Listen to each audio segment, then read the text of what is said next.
نحمده ونصلي على رسوله الكريم اما بعد فاعوذ بالله من الشيطان الرجيم بسم الله الرحمن الرحيم والربانيون والاحبار بما استحفظوا من كتاب الله وكانوا عليه شهداء وقال الله تعالى في مقام آخر إنما يخشى الله من عباده العلماء ونحن على ذلك من الشاهدين والشاکرین والحمد للہ رب العالمین۔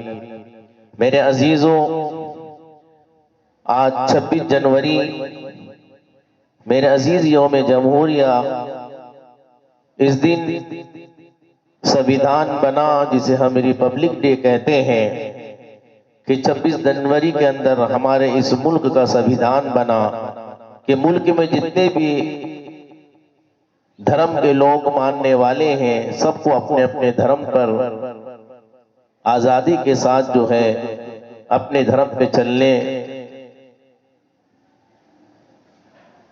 کی پوری آزادی ہے۔ چنانچہ میرے عزیزوں، 15 اگست اور یہ 26 جنوری میں ہم اپنے بڑوں کو یاد کرتے ہیں۔ چنانچہ میرے عزیزوں، ہمارے اکابر، ہمارے علماء، ہمارے مسلمانوں نے جو قربانی دی ہے، مسلمانوں نے جو قربانی دی ہے، ہمیں اور آپ کو ان اکابرین علماء کی قربانیوں کو میرے عزیزوں جاننا بہت ضروری ہے۔ جو اکابر بڑے بڑے علماء کرام جن کو اللہ نے بہت زیادہ نوازا تھا، روحانی دونوں نسبتوں کے حامل تھے، جب درس دینے کے لیے بیٹھا کرتے تھے تو عسقلانی نظر آتے تھے، اور جب کبھی آپ خانقاہوں میں ذکر کرواتے اور بیٹھتے تھے تو جنید اور بایزید نظر آتے تھے۔ اللہ رب العزت نے ان اکابروں کو ان دونوں علموں سے نوازا تھا۔ دنیا کے دوسرے ملک میں آپ دیکھیں گے، جو رسیا ہے، جو روس جس کو ہم کہتے ہیں، اور بہت سارے ملک ہیں جن میں غیروں نے ایسا غلبہ، غیروں کا ایسا غلبہ ہوا کہ وہاں مسلمانوں کی زندگیوں میں سے علم بالکل ختم ہو گیا تھا، حتیٰ کہ وہاں لوگوں کو کلمہ پڑھنا بھی نہیں آتا تھا۔ جبکہ اللہ کا شکر ہے کہ ہمارے اس ملک میں انگریز کی 200 سال کی حکومت بھی ہم سے دین کو نہ چھین سکی، اور یہ دین والی نعمت اللہ کا شکر ہے کہ الحمدللہ آج ہمیں اس طرح کے دین آج ہم میں باقی ہے اور ہم دین کے مطابق زندگی گزار رہے ہیں۔ میرے عزیزو، یہ دین کی حفاظت کیسے ہوئی؟ اس کے پیچھے لاکھوں علماء کی قربانیاں موجود ہیں۔ کچھ اشاق اور دین کا درد رکھنے والے وہ تھے جو اپنے جان اور مال کے نذرانے پیش کر گئے۔ کچھ وہ تھے جنہوں نے انگریزوں کے خلاف زندگی گزار کر، اپنی زندگی مشکلات میں رکھ کر، مگر دین کو اپنے سینے سے لگائے رکھا اور قربانیاں دیتے رہے۔ میرے عزیزوں، چٹائیوں پر بیٹھنے والے ان حضرات نے اپنے لیے بھی غربت برداشت کی اور اپنی اولاد کے لیے بھی، مگر دین کی حفاظت کر گئے۔ ہر ایمان والے کو چاہیے کہ ان اکابر کی تاریخ کو یاد رکھیں کہ ان علماء کرام نے دین کے میرے عزیز و خاطر اور ہمارے ملک کے لیے کیسی قربانیاں دی۔ چنانچہ میرے عزیزوں، 1601 عیسوی میں انگریزوں کا ایک قافلہ واسکو ڈی گاما کے سربراہی میں ممبئی کے ساحل پر اترا، اور اس نے مغل بادشاہوں سے کہا کہ ہم یہاں پر تجارت کرنا چاہتے ہیں تاکہ تمہارے ملک کو ترقی ہو۔ وقت کے جو ہمارے بادشاہ تھے بڑے بھولے بھالے تھے، چنانچہ وہ بڑے متاثر ہوئے، چنانچہ انہوں نے دل کھول کر ان کو خوش آمدید کہا، مدد کی، اور کہا کہ آپ یہاں پہ اپنی کمپنی لائیں۔ میرے عزیزو، چنانچہ انگریزوں نے ایسٹ انڈیا کمپنی کے نام پر ایک کمپنی بڑی ڈالی، جس کے دفتر اور آفس مختلف علاقوں میں کھولے گئے۔ میرے عزیزو، اس انگریز نے 100 سال کے عرصے میں اس کی تجارت اتنی چمکی کہ اکثر وہ بیشتر پورے ملک میں انہوں نے جو ہے میرے عزیزو تجارت کو اپنی مٹھی میں لے لیا۔ جب انگریز نے دیکھا کہ تجارت پر اس نے قابو پا لیا ہے تو اس نے میرے عزیزو ملک کے اندر دخل دینا شروع کر دیا، اور اس کی نیت خراب تھی کہ میں اس ملک کو بھی جو ہے قبضہ کر لوں۔ چنانچہ 1701 تک ہندوستان کے مختلف علاقوں میں ایسٹ انڈیا کمپنی کے پرچم لہرا رہے تھے۔ انگریز چھوٹے چھوٹے علاقوں کو اپنے ہاتھ میں لے رہا تھا، اس کے نظام کو سنبھال رہا تھا۔ ظاہر میں تجارت تھی، لیکن اندر میرے عزیز و نیت یہ تھی کہ ہم کو بالآخر اس ملک پہ قبضہ کرنا ہے۔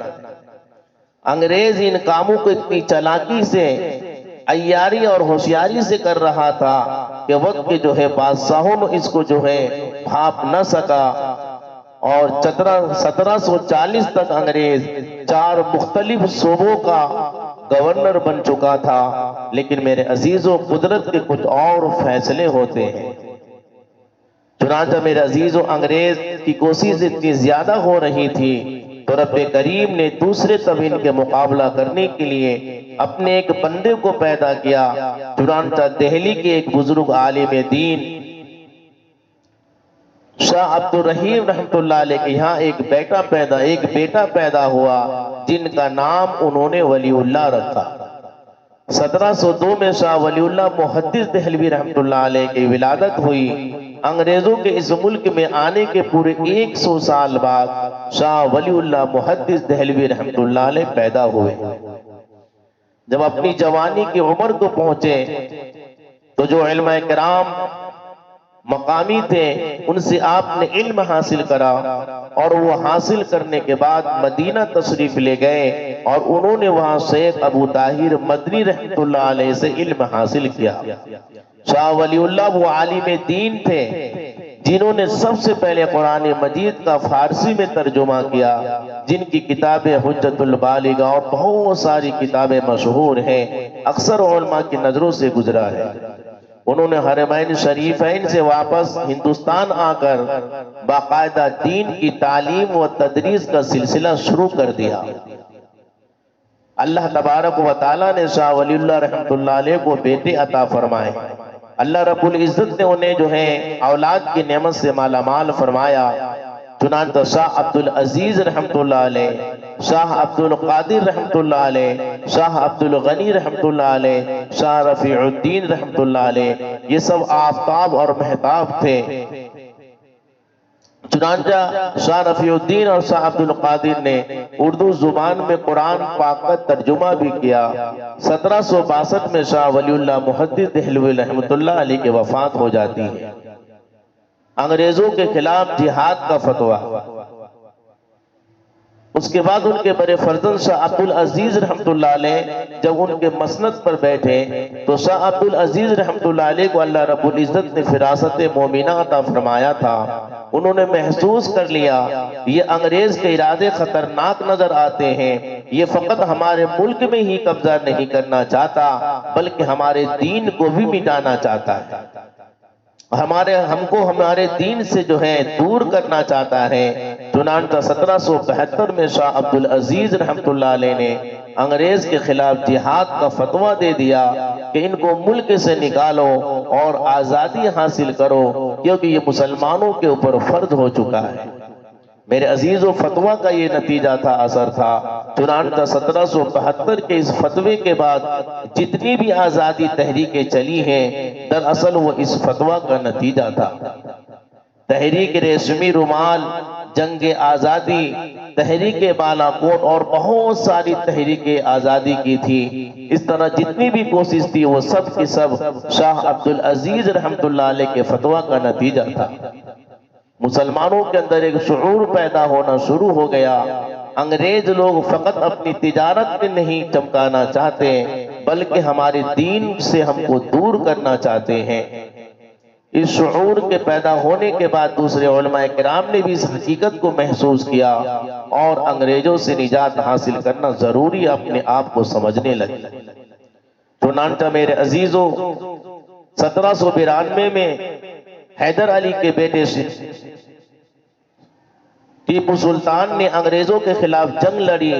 یہ بندہ دل میں دین کا درد رکھنے والا بندہ تھا، اور میرے عزیز علماء فرماتے بہت ہی نیک بندہ تھا، یہاں تک کہ میرے عزیز اللہ کا نیک بندہ اور ولی ہی تھا. علماء فرماتے کبھی اس کی نمازیں نہیں چھوٹی.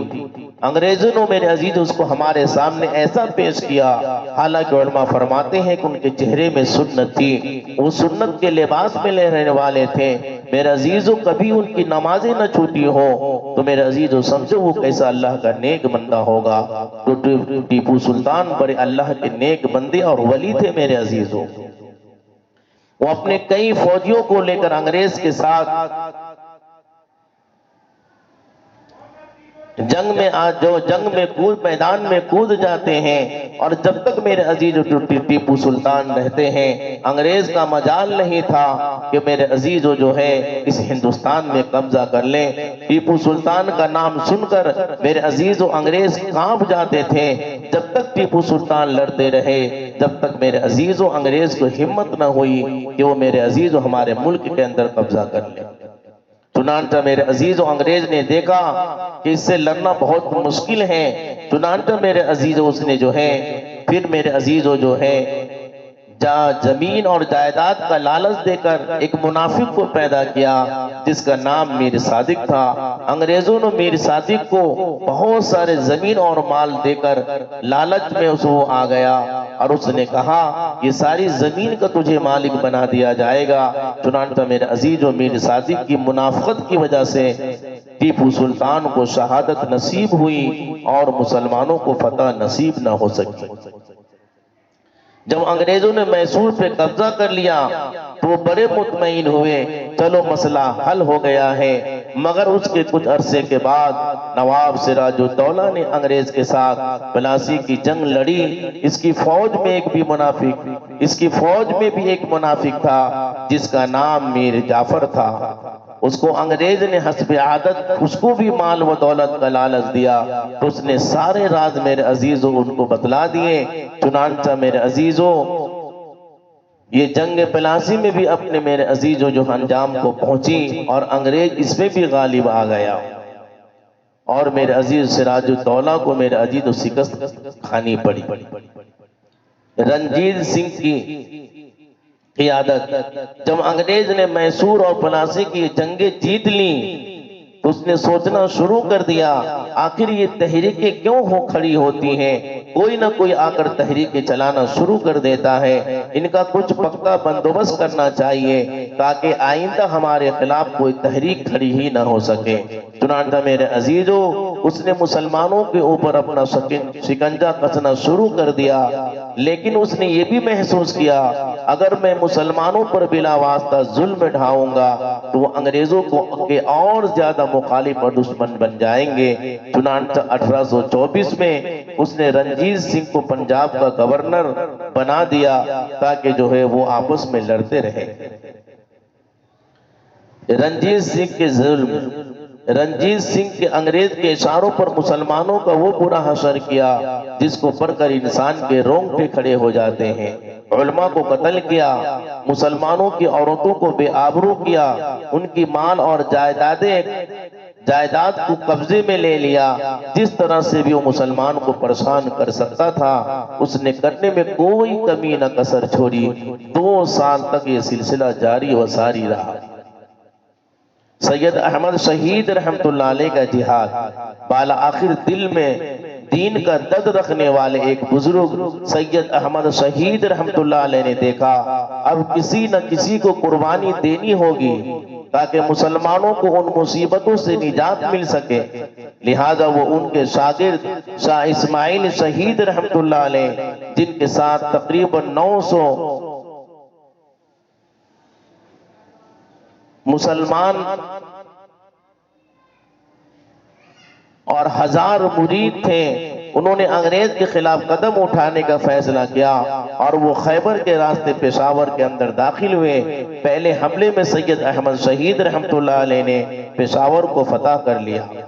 شاہ اسماعیل رحمت اللہ علیہ کا جہاد، اس کے بعد شاہ اسماعیل شہید رحمت اللہ علیہ نے پشاور کے چوک میں کھڑے ہو کر شریعت کا اعلان کیا، کہ شراب کی بندش کا اعلان کیا۔ یہ 1 مئی اتوار کا دن تھا۔ عجیب بات یہ ہے میرے عزیزوں کہ 1972 میں حضرت مفتی محمود رحمت اللہ علیہ جو انہی کے روحانی فرزند تھے، جب اللہ رب العزت نے ان کو وہاں کا چیف منسٹر بنایا تو انہوں نے بھی پشاور کی اسی جگہ پر شراب کی بندش کا اعلان کیا تھا، وہ بھی 1 مئی اور اتوار کا دن تھا۔ پشاور پر فتح حاصل کرنے کے بعد سید احمد شہید رحمت اللہ علیہ کا قافلہ آگے بڑھا اور آگے بڑھتے رہے اور فتح کرتے ہوئے بالا کوٹ کے طرف بڑھے۔ سید احمد شہید رحمت اللہ علیہ کا 2 ٹوک جواب۔ پنجاب کے گورنر رنجیت سنگھ نے پیغام بھیجا کہ اٹک سے ادھر کا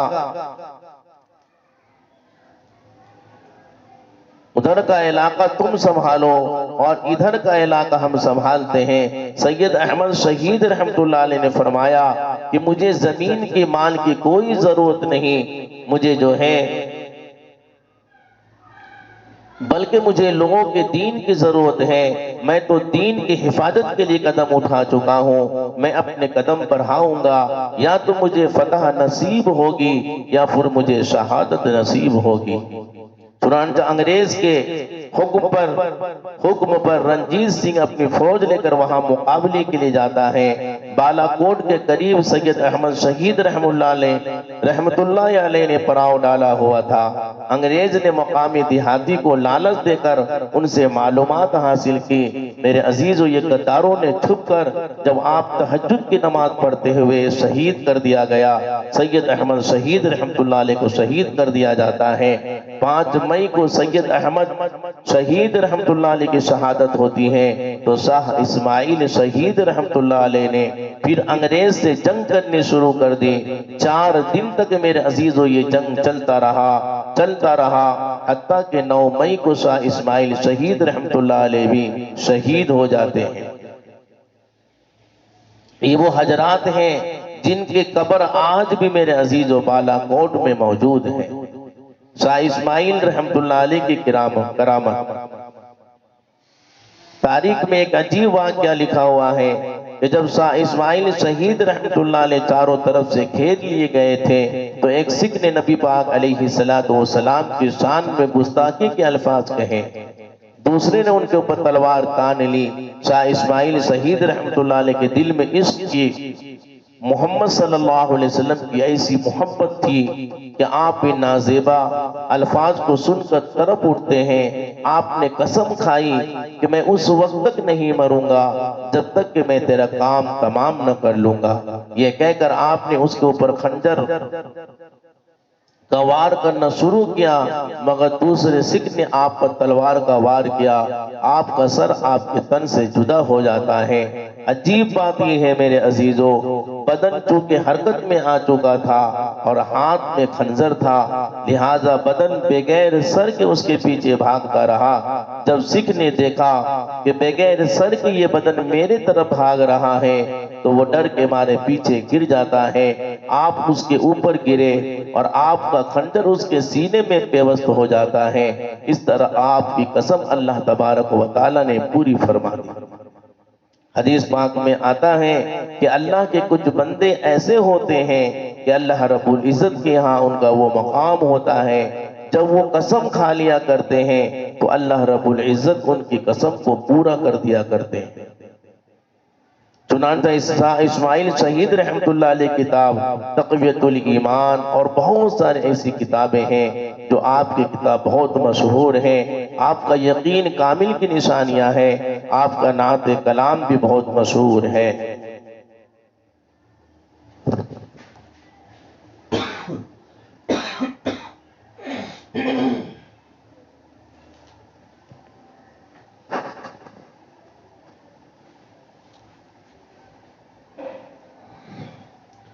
انگریز کے خلاف علماء دیوبند کا مشورہ۔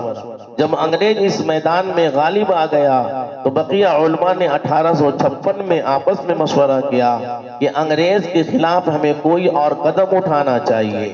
چنانچہ اس میں مولانا جعفر تھانیسری، حضرت حاجی امداد اللہ مہاجر مکی رحمت اللہ علیہ، حضرت مولانا رشید احمد گنگوہی رحمت اللہ علیہ، حضرت مولانا قاسم نانوتوی رحمت اللہ علیہ حضرات موجود تھے۔ مشورے میں یہ بات آئی کہ ہماری افراد تو بہت کم ہیں، ہم انگریز کے خلاف کیسے لڑ سکتے ہیں۔ اس موقع پر حضرت مولانا قاسم صاحب نانوتوی رحمت اللہ علیہ نے کھڑے ہو کر کہا، کیا ہماری تعداد بدر سے بھی تھوڑی ہے؟ آپ کے ان الفاظ سے دوسرے علماء کے اندر بھی شہادت کا جذبہ جاگ اٹھا، کیونکہ یہ 313 کی تعداد سے زیادہ تھے۔ چنانچہ فیصلہ ہوا جو مرضی ہو ہمیں انگریز کے خلاف جہاد کرنا ہے۔ سال بھر اس مشورہ پہ عمل کی تیاری شروع ہو گئی۔ چنانچہ 1857 میں جنگ آزادی لڑی گئی۔ اس کے 2 جماعت بنائے گئے، ایک جماعت امبالہ میں جس کے قائد مولانا جعفر تھانیسری رحمت اللہ علیہ تھے، اور دوسری جماعت شاملی میں جس کے سپہ سالار حاجی امداد اللہ مہاجر مکی رحمت اللہ علیہ تھے۔ مقابلہ ہوا، حافظ ضامن شہید رحمت اللہ علیہ کو شہادت بھی ملی، حضرت مولانا رشید احمد گنگوہی رحمت اللہ علیہ کو زخم بھی آئے۔ چونکہ انگریز تعداد میں بہت زیادہ تھا، اس لیے انگریز کا پلہ بھاری رہا اور علماء کو پھر فتح نصیب نہ ہو سکی۔ 3 بڑی رکاوٹیں جب یہ مختلف واقعات پیش آئے تو برطانیہ کے جو انگریز تھے، ان کے بڑے افسر تھے، یہ پوچھا آخر کیا بات ہے؟ کچھ دنوں کے بعد کوئی نہ کوئی تحریک شروع ہو جاتی ہے، مجھے اس کی وجوہات بتاؤ تاکہ اس کو ہمیشہ کے لیے ختم کیا جا سکے۔ چنانچہ انہوں نے برطانیہ سے اپنے بڑے بڑے جرنیل آفیسر بلائے، انہوں نے پورے ہندوستان میں گھوم کر جائزہ لیا، جنہوں نے آ کر یہ حالات کا جائزہ لیا اور کہا کہ اس وقت تک یہ تحریکیں اٹھتی رہیں گی جب تک ان 3 چیزوں کو ہم ختم نہ کر دیں۔ میرے عزیزوں بڑے دھیان سے اور توجہ سے سنیں کہ میرے عزیزوں، انگریزوں نے ہمارے دین کو مٹانے کے لیے کیسی کیسی میرے عزیزوں سازشیں کی، لیکن یہ ہمارے علماء کرام تھے جنہوں نے قربانیاں دی۔ میرے عزیزوں، ہمیں ان علماء کرام کے لیے دعا کرنا ہے کہ ان علماء کرام اگر جو ہے میرے عزیزوں یہ قربانیاں نہ دیتے تو میرے عزیزوں نہ آج ہماری مسجدیں حفاظت میں رہتی، نہ ہمارے یہ خانقاہیں بستے، نہ جو میرے عزیزوں تھوڑے موڑے ہم دین پہ چل رہے ہیں آج ہمیں کچھ بھی نہیں ملتا۔ یہ ان علماء کرام کی قربانی ہے جن کی وجہ سے آج ہمارے مدارس ہیں، یہ آج ہماری خانقاہیں موجود ہیں، یہ تبلیغی جماعت موجود ہیں۔ اگر وہ علماء کرام قربانی نہ دیتے نہ ہمارے پاس مسجدیں ہوتی، نہ ہمارے پاس خانقاہیں ہوتی، نہ ہمارے پاس میرے عزیز و تبلیغ کے لیے مرکز ہوتا۔ یہ ان علماء کرام کی قربانی ہے۔ تو 3 رکاوٹیں جب تینوں چیزوں کو ختم نہ کر دیا جائے تو سب سے پہلے انہوں نے کہا کہ سب سے پہلے قرآن مجید کو ختم کرنا چاہیے اور علماء کرام کو ختم کرنا چاہیے اور جذبہ جہاد کو ختم کرنا چاہیے۔ تینوں بات میرے عزیزوں انگریزوں نے کہا یہ بہت ضروری ہے۔ چنانچہ انہوں نے اس پہ کام کرنا شروع کر دیے، علماء کرام کا قتل عام۔ چنانچہ انگریز نے اس پہ عمل شروع کیا۔ 3 سال کے اندر میرے عزیزوں قرآن پاک کے 3 لاکھ نسخے نظر آتش کیے گئے، جلائے گئے اور 1400 علماء کرام کو پھانسی دی گئی۔ ایک انگریز تھامسن اپنے تاریخ میں لکھتا ہے کہ دہلی سے لے کر پشاور تک کوئی سڑک ایسا نہیں تھا کہ دونوں طرف کوئی بڑا درخت ایسا نہیں تھا جس پر کسی عالم کی لاش لٹکتی نظر نہ آ رہی ہو۔ بادشاہی مسجد میں پھانسی کا پھندا لٹکایا جاتا، دیگر مسجدوں کے اندر علماء کرام کو پھانسی دی جاتی۔ انگریز تھامسن اپنی یادداشت میں لکھتا ہے کہ جب میں دہلی گیا تو کیمپ پہ ٹھہرا ہوا تھا، مجھے وہاں انسانی گوشت کے جلنے کی بدبو محسوس ہوئی۔ میں پریشان ہو کر اٹھا، یہ کیا معاملہ ہے؟ جب کیمپ کے پیچھے جا کر دیکھا تو کچھ انگریزوں نے انگارے جلائے ہوئے تھے، اور 40 علماء کو بے لباس کر کے ان کو انگاروں کے پاس کھڑا کیا ہوا تھا، اور انہیں یہ کہا جا رہا تھا تم ہمیشہ کے لیے ہمارے ساتھ دینے کا وعدہ کرو، نہیں تو تمہیں انگاروں پر لٹا دیں گے۔ انہوں نے انکار کیا تو 40 علماء کو انگاروں پر لٹا دیا گیا۔ یہ ان کے گوشت جلنے کی بدبو تھی جو خیموں میں بھی محسوس ہو رہی تھی۔ وہ کہتا ہے اسی طرح 40 علماء شہید ہو گئے، تو پھر اور 40 علماء کو بھی اسی طرح لایا گیا اور ان کو بھی میرے عزیزو آگ میں ڈال دیا گیا۔ مولانا احمد اللہ گجراتی کا جواب۔ مولانا احمد اللہ گجراتی رحمۃ اللہ بہت بڑے عالم دین تھے۔ ایک انگریز نے ان سے کچھ عربی سیکھی تھی۔ وہ انگریز اس وقت ان لوگوں میں سے تھا جو مسلمان علماء کو پھانسی دے رہے تھے۔ اس نے مولانا احمد اللہ گجراتی رحمۃ اللہ علیہ سے کہا آپ میرے استاد ہیں، آپ صرف زبان سے کہہ دیں کہ میں اس تحریک آزادی میں شریک نہ تھا، میں آپ کا نام پھانسی دینے والوں میں سے نکال دوں گا۔ احمد اللہ گجراتی رحمۃ اللہ علیہ نے جواب دیا میں یہ بات کر کے اللہ رب العزت کے دفتر سے نام نکلوانا نہیں چاہتا۔ سبحان اللہ، کیسے ہمارے اکابر تھے، کیسے ہمارے وہ علماء کرام تھے میرے عزیزو، جس نے قربانیاں دی اور پھانسی کے پھندے میں چڑھ گئے لیکن دین کی حفاظت کر گئے۔ تو ان حضرات نے اپنی جان کے نذرانے تو پیش کر دیے مگر انگریز کا ساتھ دینے پہ تیار نہ ہوئے۔ مولانا تھانیسری رحمۃ اللہ علیہ اپنے کتاب تاریخ کالا پانی میں لکھتے ہیں کہ ہم کئی علماء تھے جن کو گرفتار کر کے امرتسر جیل میں رکھا گیا، پھر فیصلہ کیا گیا کہ ان کو لاہور بھیج دیا جائے۔ جب لاہور بھیج دیا گیا تو یہاں کے حکمرانوں نے فیصلہ کیا کہ ان کو سزا دی جائے تاکہ ان کی وجہ سے دوسروں کو بھی عبرت حاصل ہو۔ وہاں کا انگریز حکمراں اتنا ظالم تھا کہ اس نے لوہے کے پنجرے بنوائے جن کے چاروں طرف سے انہیں لوہے کی کیلیں لگوائیں، اور اس کے اندر اتنی تھوڑی سی جگہ تھی اس میں ایک آدمی فقط بیٹھ سکتا تھا۔ جب آدمی اندر بیٹھتا تو اس کے چاروں طرف کیلیں ہوتی۔ علماء کرام کو ان پنجروں کے اندر بند کر کے ریل کے ڈبے میں ان پنجروں کو رکھ دیا گیا۔ اس طرح ان کو لاہور سے ملتان پہنچایا گیا۔ فرماتے ہیں کہ ریل کے ڈبے کو جھٹکے لگتے ہیں تو ہم کبھی ادھر گرتے کبھی ادھر گرتے، ہمارے کبھی اس طرف کیلیں چبھتی اور کبھی اس طرف، جسم کے چاروں طرف کیلوں کی وجہ سے زخم بن گئے جن میں سے خون جاری رہتا۔ 3 مہینے کے اندر ہمیں لاہور سے ملتان پہنچایا گیا۔ کئی ہفتے یہ بوگیاں کھڑی رہتی اور ہماری پرواہی نہ کی جاتی۔ ہمیں گرمی میں پسینے کی وجہ سے پریشان ہوتے، کبھی گرمی میں پیاس کی شدت کی وجہ سے تڑپتے اور کبھی اپنے زخموں کی وجہ سے پریشان ہوتے۔ لگانے کے لیے مرہم بھی کوئی نہیں ہوتی تھی اور ہمیں اتنی تکلیف میں رکھا گیا تھا کہ ہم اس کی حقیقت الفاظ میں بیان ہی نہیں کر سکتے۔ 3 مہینوں میں ان کیلوں والے پنجروں میں رہ کر آخر ہمیں ملتان پہنچے۔ وہاں ہمیں انگریز نے نکالا اور بتایا کہ ہمارے لیے پھانسی کا حکم ہو چکا ہے۔ جب ہم نے پھانسی کا حکم سنا تو ہمارے چہرے کو اوپر تازگی آ گئی، الحمدللہ اب منزل قریب ہے۔ اگلے دن جب انگریز آیا تو اس نے دیکھا کہ علماء کرام کے چہروں پر بڑی تازگی، بڑی رونق اور بڑا اطمینان ہے۔ اس نے پوچھا کیا وجہ ہے، آج تمہارے چہرے بڑے پرسکون نظر آ رہے ہیں؟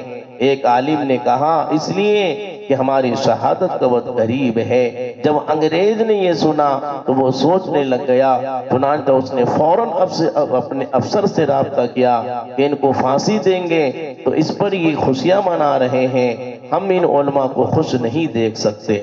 چنانچہ فیصلہ کیا گیا کہ ان کو ساری عمر کے لیے کالا پانی کے اندر نظر بند کیا جائے۔ چنانچہ اعلان ہوا کہ پھانسی کا فیصلہ واپس لیا جاتا ہے۔